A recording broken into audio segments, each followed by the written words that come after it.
All right, we got Lake Norma coach Jonathan Alford here with us, coach. The 20th meeting with you in Mooresville. Mooresville won the last two. Bad guys won the last two. What's going to be different on Friday night?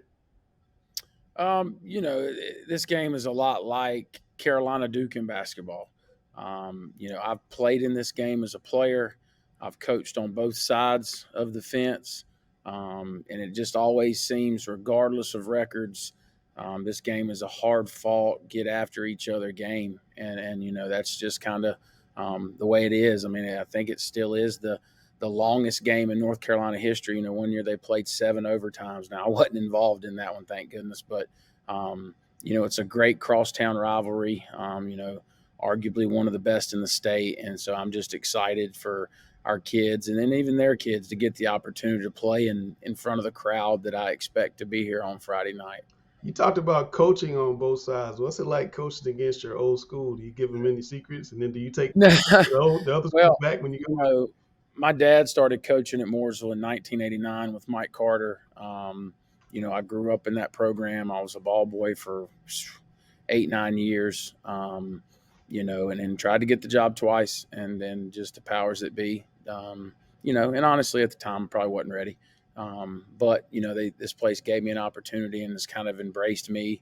I wouldn't have changed anything about my journey. And, it's a big game. I mean, I'm not going to sit here and lie. Like, I circle it every year, and it is what it is. So I'm excited for the opportunity to play them. And, I'm glad it's at our place. What's it going to take to win this game? I talked about before Moses won the last two, so I'm sure you're probably extra motivated to beat your Alma. Yeah, we just got to continue to do what we've done. Our kids have loved each other throughout this whole process. It just seems like every week we've had one or two or three kids out. Last Friday against South, we had, I believe, 6 starters out from week one, and just various things. Some of them will get back. Some of them just sick and just various things. And but these kids are tested. Our non-conference schedule, I feel like, has prepared us for this moment. Throughout the season and not having guys here and there. We've had a lot of kids play. We had two freshmen playing last week against South on varsity, and I just got to believe that that's going to pay dividends in the long run. All right, Coach, last question, and this might be my fault, but when people talk about the greatest rivalries in North Carolina, they don't mention this game. What are we missing when we're not talking about Lake Norman and Mooresville? Well, I mean, you just got some really good rivalries in the state. I mean, you got Kannapolis and Concord. You've got Pisgah, Tuscola, and you've got a lot of other ones, Richmond County, Scotland County. I mean, you've got a lot of other big rivalries, and I think sometimes this one does get lost in the shuffle. But in its own right, it's a great rivalry game.